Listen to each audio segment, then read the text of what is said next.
मैं डॉक्टर भामा अग्रवाल आपके अपने यूट्यूब चैनल पर आपका स्वागत करती हूँ, अभिनंदन करती हूँ। आइए प्यारे बच्चों, आज हम अपनी पाठ्य पुस्तक मध्यकालीन काव्य कुंज में संकलित कवि रसखान द्वारा रचित रचना का अध्ययन आरंभ करते हैं। रसखान जी का वास्तविक नाम सैयद इब्राहिम खान था। रसखान उनका उपनाम था। वो श्री कृष्ण के अनन्य भक्त थे। उन्होंने श्री कृष्ण की सुंदरता, प्रेम, श्रृंगार, भक्ति से ओत-प्रोत सवैयों का लेखन किया और इनकी रचनाओं को बहुत सराहा गया, उसकी स्तुति की गई। श्री कृष्ण के भक्तों में सूर, मीरा, रहीम आदि के साथ इनका नाम भी बहुत सम्मान से लिया जाता है। कविवर ने श्री कृष्ण की बाल लीलाओं का, गोचरण लीला का, कुंज विलास का, चीरहरण, पनघट, गोकुल ब्रिज प्रेम और भक्ति से ओतप्रोत पद लिखने के साथ साथ उन्होंने गोपियों द्वारा मुरली के प्रति जो सोतिया डाह व्यक्त किया, उस पर भी बड़े रसीले पद रचे हैं।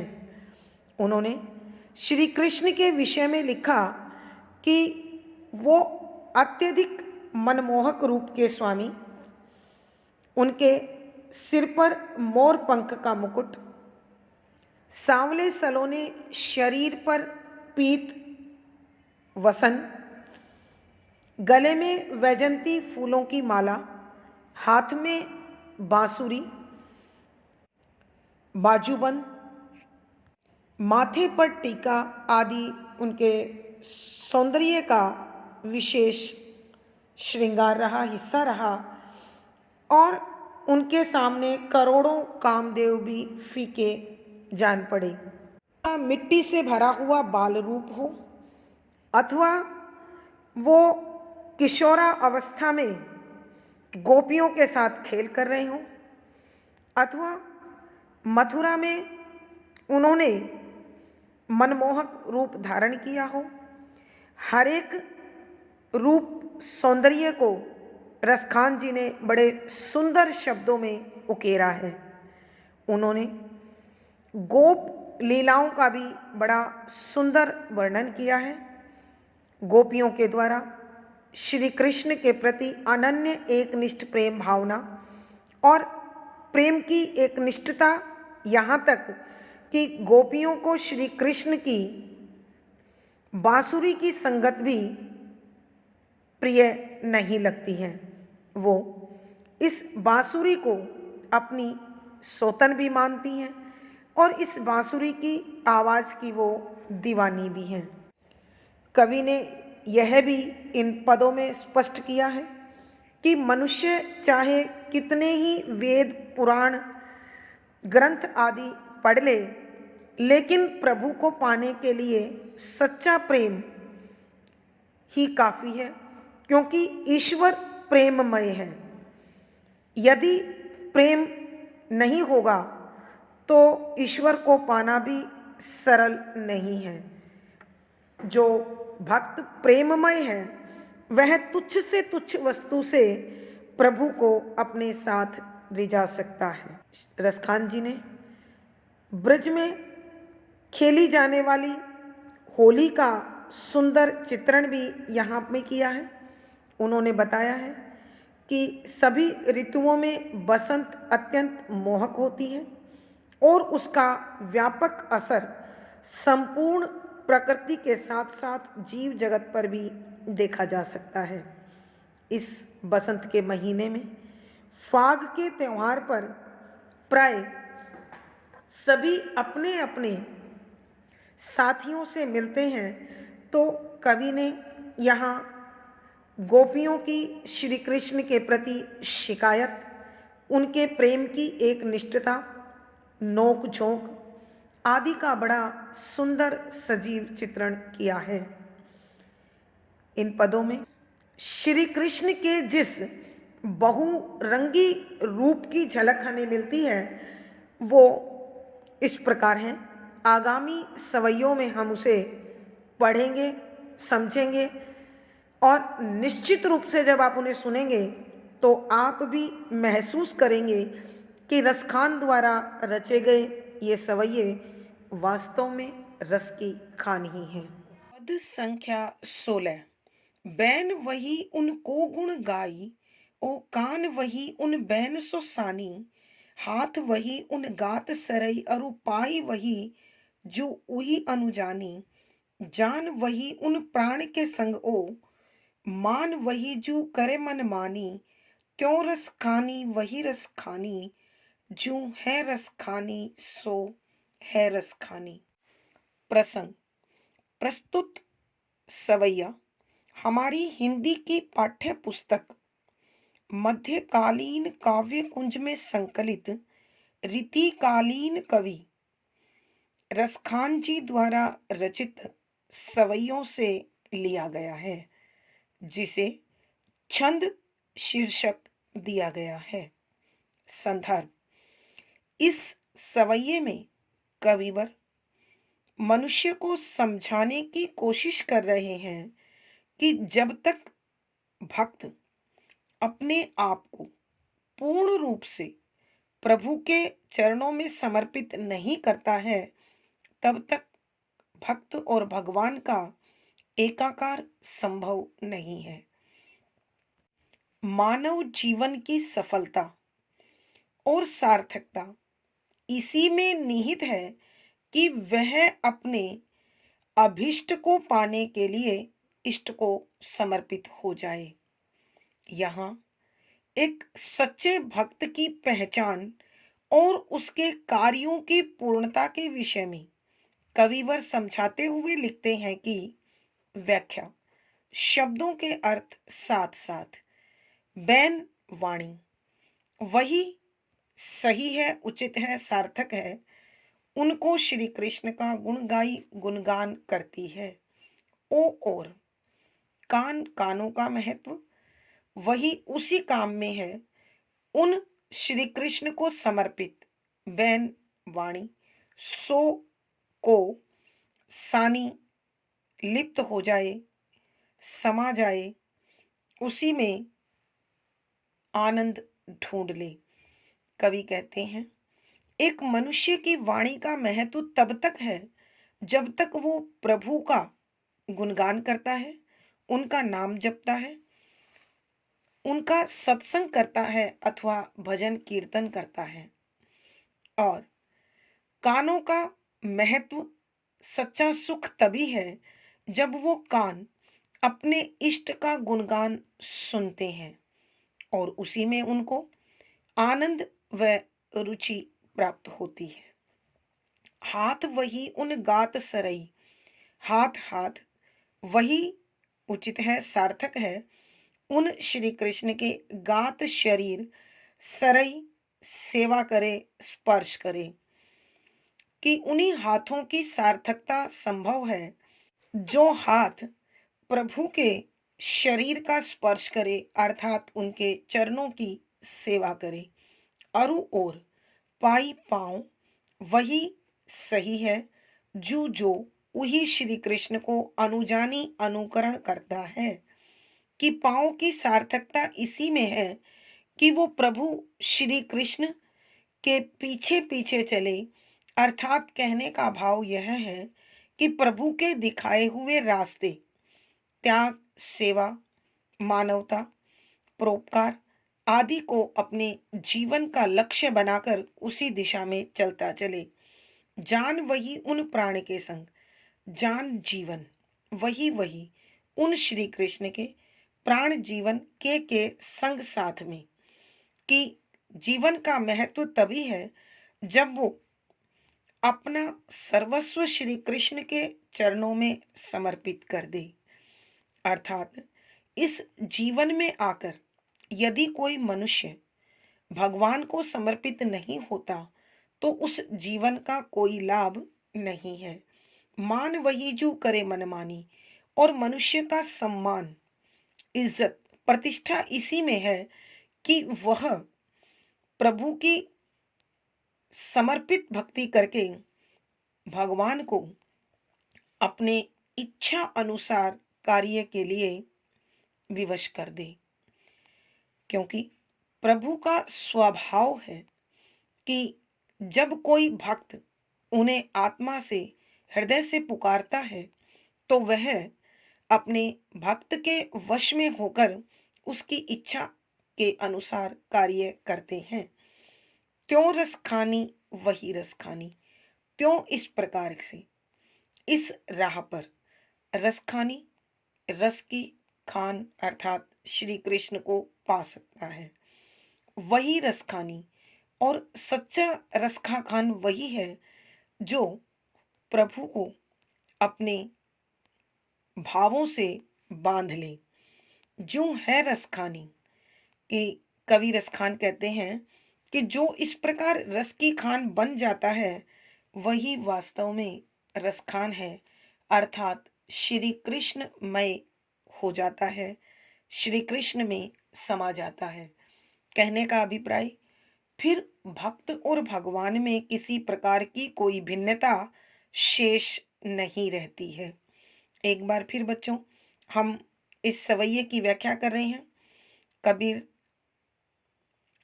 रसखान जी कहते हैं कि बैन वही उनको गुण गाई, कि सच्ची वाणी वही है जो प्रभु श्री कृष्ण के गुणों का गान करती है, उनका भजन कीर्तन करती है, उनके नाम का स्मरण करती है, जाप करती है, सत्संग करती है। कान वही उन बैन सुसानी, और कानों का लाभ तभी है जब वो कान प्रभु का नाम सुने, उनका गुणगान सुने, उनकी चर्चा परिचर्चा सुने। हाथ वही उन गात सरी, और हाथों का महत्व उसी में है जो श्री कृष्ण के शरीर की सेवा करे और उनके शरीर को स्पर्श करे, अर्थात श्री कृष्ण के चरणों की सेवा में अपना जीवन लगा दे। पाई वही जो उही अनुजानी, और पाँव का महत्व तभी है जब वह श्री कृष्ण के पीछे पीछे चले, अर्थात उनके द्वारा दिखाए गए रास्ते का अनुकरण करे।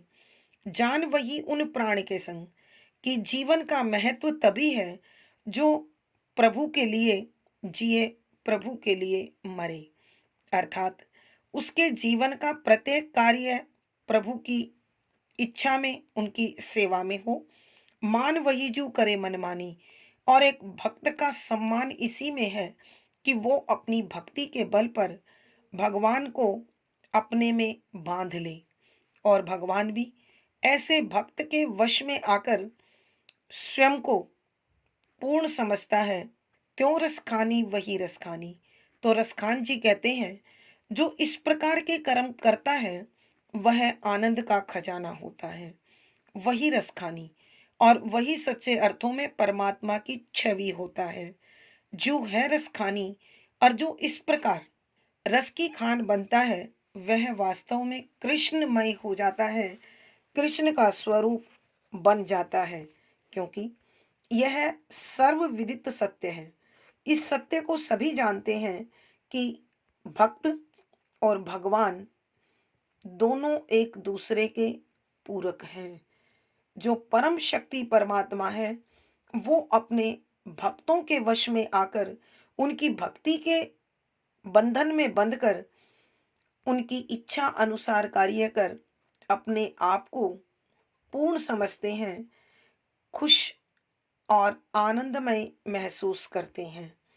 भावार्थ, कवि के कहने का भाव यह है कि एक सच्चा भक्त अपने जीवन की सार्थकता प्रभु के चरणों में, उनकी इच्छा में स्वयं को समर्पित कर ही अपने आप को सुखी और आनंदमय मानता है।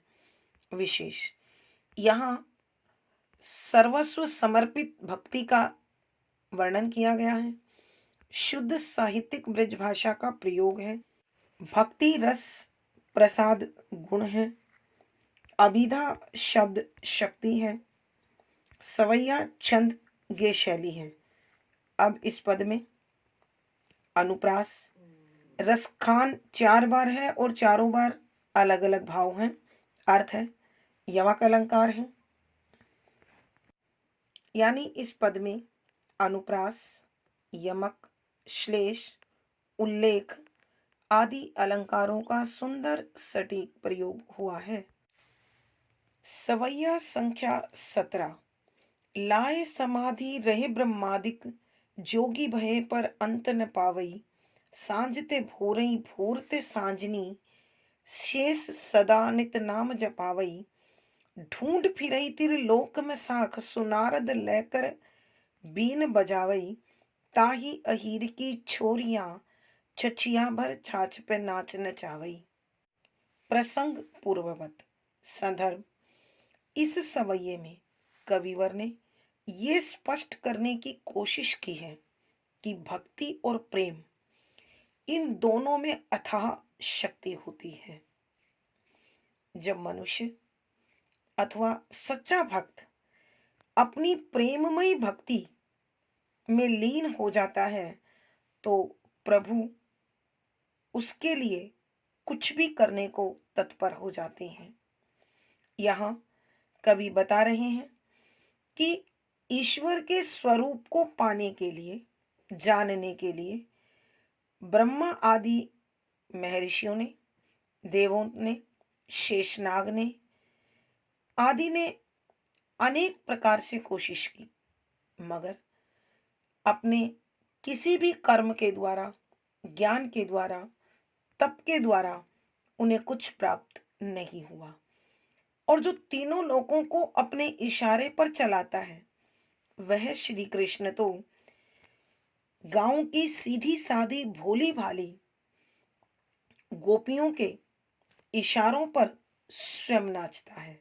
अर्थात इस पद में कविवर प्रेम के महत्व को समझाते हुए कहते हैं कि व्याख्या शब्दों के अर्थ साथ साथ लाए लगाकर समाधि समाधि रहे रहते हैं ब्रह्मा आदि ईश्वर, जोगी योगी भय हो गए पर परंतु अंत ईश्वर का अंतिम सत्य न नहीं पावई पा सके, कि ब्रह्मा आदि ऋषि मुनि देवता भी समाधि लगाकर बैठे रहे मगर उन्हें प्रभु श्री कृष्ण का भेद प्राप्त नहीं हुआ, उसके विषय में कुछ जान नहीं पाए।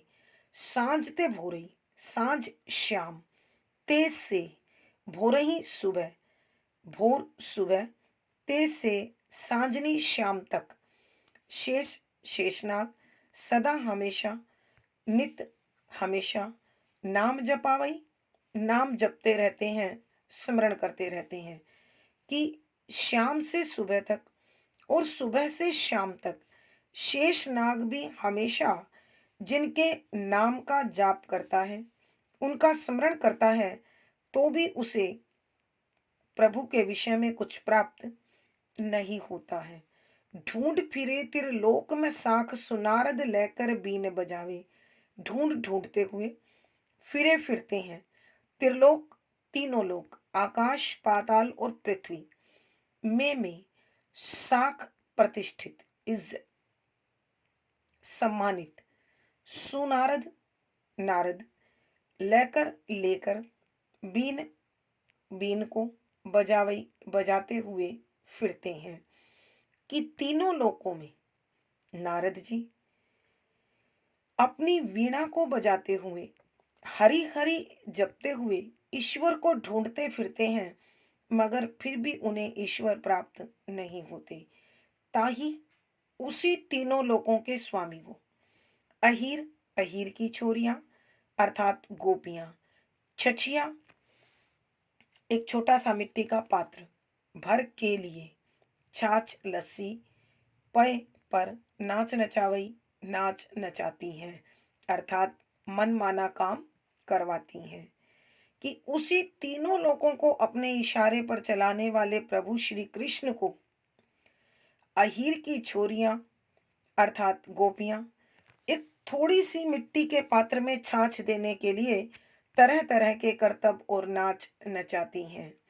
अर्थात कहने का भाव यह है कि इन गोपियों के प्रेम के वशीभूत होकर श्री कृष्ण उनकी इच्छा के अनुसार कार्य करते हैं।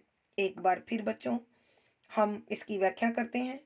लाए समाधि रहे ब्रह्मादिक जोगी भये पर अंत न पावे, कि ब्रह्मा आदि देवतागण भी प्रभु श्री कृष्ण के स्वरूप को जानने के लिए, उनके रहस्य को पहचानने के लिए समाधि लगाकर बैठे रहते हैं, योगी बन जाते हैं, मगर ईश्वर का स्वरूप उन्हें नहीं मिलता है। शेषनाग शाम से सुबह तक और सुबह से शाम तक हमेशा प्रभु के नाम का जाप करता रहता है, परंतु प्रभु के विषय में उसे भी कुछ प्राप्त नहीं होता है। ढूंढ फिरई त्रिलोक में साख सुनारद लकर बीन बजावई, कि तीनों लोकों में नारद जी अपनी वीणा बजाते हुए हरि हरि का जाप करते हुए घूमते हैं, परंतु उन्हें भी ईश्वर प्राप्त नहीं होता है। ताही अहीर की छोरियां छछिया भर छाछ पे नाच नचावई, कि उसी श्री कृष्ण को पाने के लिए, अर्थात उसी तीनों लोकों को अपने इशारे पर चलाने वाले श्री कृष्ण अहीर की छोरियों अर्थात गोपियों की इच्छा के अनुसार मिट्टी के छोटे से पात्र में थोड़ी सी छाछ के लिए नाच नचाती हैं, अर्थात वो नाचते हैं। कविवर कहते हैं, तीनों लोकों को अपने इशारे पर नचाने वाले श्री कृष्ण को अहीर की छोरियां अर्थात गोपियां छोटे से मिट्टी के पात्र में थोड़ी सी छाछ को देने के लिए भिन्न भिन्न प्रकार के करतब कराती हैं और मनमाना कार्य कराती हैं, कि श्री कृष्ण प्रेम के वशीभूत होकर गोपियों की इच्छा अनुसार मन बहलाने के लिए कार्य करते हैं। कहने का भाव यह है कि इस संसार में प्रेम एक ऐसी ताकत है जिसके वश में आसानी से हर प्रकार की शक्ति भाव आ जाता है। विशेष यहाँ श्री कृष्ण के प्रेममय स्वरूप का वर्णन किया गया है। शुद्ध साहित्यिक ब्रज भाषा है, लक्षणा शब्द शक्ति है, भक्ति रस प्रसाद गुण है, सवैया छंद गे शैली और संगीतात्मकता है। इस पद में अनुप्रास, उल्लेख आदि अलंकारों का सुंदर सटीक प्रयोग हुआ है। सवैया संख्या 18, एक सुतीरथ डोलत है, एक बार हजार पुराण बके हैं, एक लगे जप में तप में, एक सिद्ध समाधिन में अटके हैं, चेत जु देखत हो रस खान, सु मूड महा सिगरे भटके हैं, साचई वेजिन आपुन पो, यह श्याम गोपाल पे बारी छके हैं। प्रसंग पूर्ववत। संदर्भ, इस पद में कविवर बताते हैं कि समाज में अनेक प्रकार के धार्मिक पाखंड आडंबर फैले हुए हैं। कोई सिद्ध, कोई नाथ, कोई योगी, कोई किसी प्रकार से और कोई किसी प्रकार से धार्मिक आडंबरों का अनुकरण कर ईश्वर को पाने की कोशिश करता है, लेकिन श्री कृष्ण तो केवल निश्चल और सच्चे प्रेम के वशीभूत होते हैं। इन धार्मिक आडंबरों से कभी ईश्वर को प्रसन्न नहीं किया जा सकता। इसलिए एक सच्चे भक्त को किसी भी प्रकार का प्रपंच अपनाने की बजाय केवल सच्ची भावना और भक्ति को अपने हृदय में लाकर ईश्वर को रिझाना चाहिए। इसी प्रकार के भावों को स्पष्ट करते हुए कविवर लिखते हैं कि व्याख्या, शब्दों के अर्थ साथ साथ एक एक मत के अनुसार सु तीर्थ पवित्र स्थानों पर, तीर्थों पर, डोलत है घूमता है, कि एक वो वर्ग है जो तीर्थ स्थानों पर ईश्वर की प्राप्ति के लिए घूमता है, मगर जब तक मन में समर्पण नहीं है, त्याग नहीं है, प्रेम नहीं है, सेवा निष्ठा नहीं है, तब तक ईश्वर नहीं मिल सकती। एक बार हजार पुराण बकई है, और एक वो वर्ग है जो हजारों बार पुराणों का बकई गुणगान कर चुका है। अर्थात वह वेद पुराण शास्त्रों के पठन पाठन से ईश्वर की प्राप्ति को सार्थक समझता है, संभव समझता है, जो असंभव है। एक लगे जप में, और एक वर्ग दिन रात प्रभु के नाम को जपता है। एक वो वर्ग है तप में, जो तपस्या में लीन है, एक सिद्ध समाधि में अटके हैं।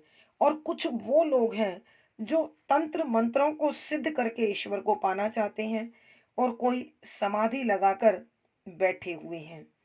लेकिन ईश्वर को पाने का इनमें से एक भी मार्ग तब तक सिद्ध नहीं हो सकता, समर्थ नहीं हो सकता, जब तक सच्चा प्रेम और भक्ति भावना हृदय में नहीं है।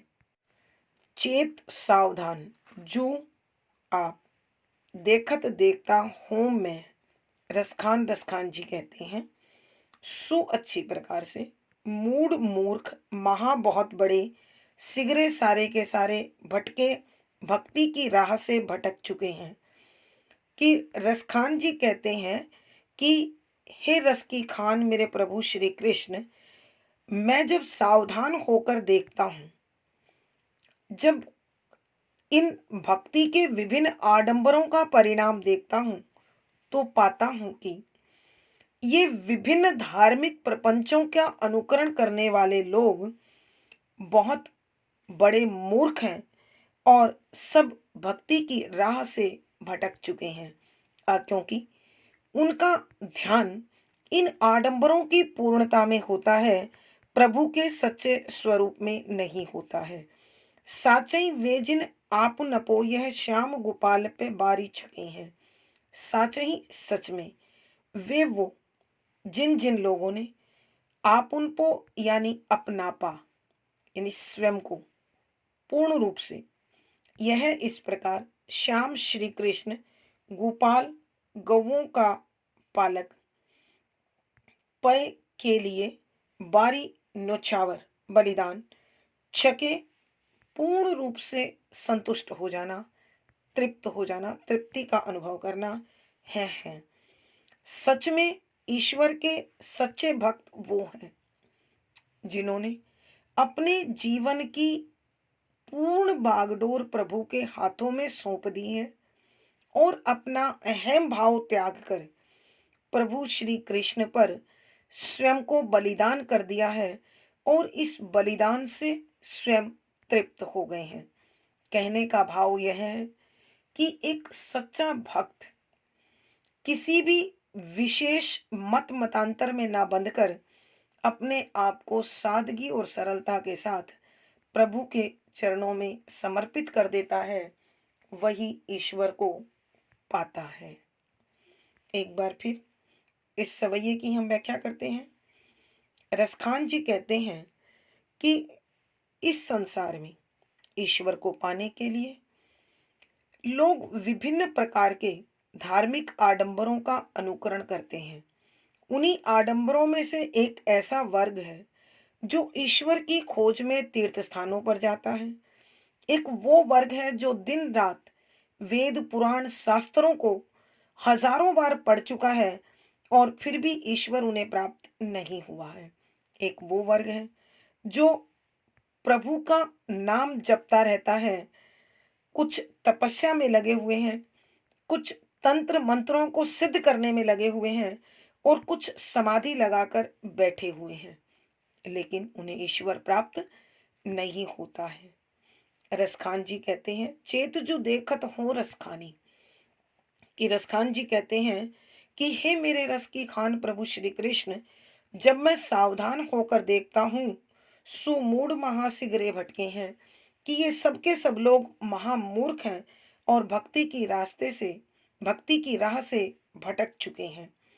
सच में साचई वे जिन आपुन अपो यह श्याम गोपाल पे बारी चके हैं, कि सच में सच्चे भक्त वो हैं जिन्होंने अपना अहंकार त्याग कर अपना सर्वस्व प्रभु के चरणों में समर्पित कर दिया है, और इस बलिदान के बाद स्वयं को बड़ा आनंदमय, तृप्त और संतुष्ट महसूस कर रहे हैं। उनके लिए प्रभु नंगे पांव दौड़े आते हैं। प्रभु उन्हें आसानी से प्राप्त हो जाते हैं। भावार्थ, कवि के कहने का भाव यह है कि भक्ति की राह में आडंबरों की आवश्यकता नहीं है। केवल एक ही चीज उसके लिए अत्यंत आवश्यक है, और वो है सच्ची भक्ति प्रेम भावना, और अपने अहंकार को त्याग कर अपना सब कुछ ईश्वर के हाथों में सौंप देना। ऐसे भक्त के लिए भगवान सब कुछ करने के लिए तत्पर होते हैं। विशेष यहाँ कवि ने धार्मिक आडंबरों का विरोध किया है और भक्ति के लिए केवल अहंकार त्याग पर बल दिया है। शुद्ध साहित्यिक ब्रिज भाषा है, लक्षणा शब्द शक्ति है, भक्ति रस प्रसाद गुण है, सवैया छंद गेय शैली और संगीतात्मकता है। इस पद में अनुप्रास, उल्लेख, श्लेष आदि अलंकारों का सुंदर सटीक प्रयोग हुआ है। प्यारे बच्चों, आज की कक्षा में बस इतना ही। पिछली वीडियो का लिंक आपको यहाँ पर मिल जाएगा। अगली कक्षा में फिर मुलाकात होगी। आशा है आपको यह विषय समझ आ गया होगा और अच्छा लग रहा होगा। मुझे कमेंट बॉक्स में लिखकर बताएं। वीडियो को लाइक करें, शेयर करें और चैनल सब्सक्राइब करें। आपका दिन और जीवन मंगलमय हो, इसी शुभकामना के साथ आभार, धन्यवाद।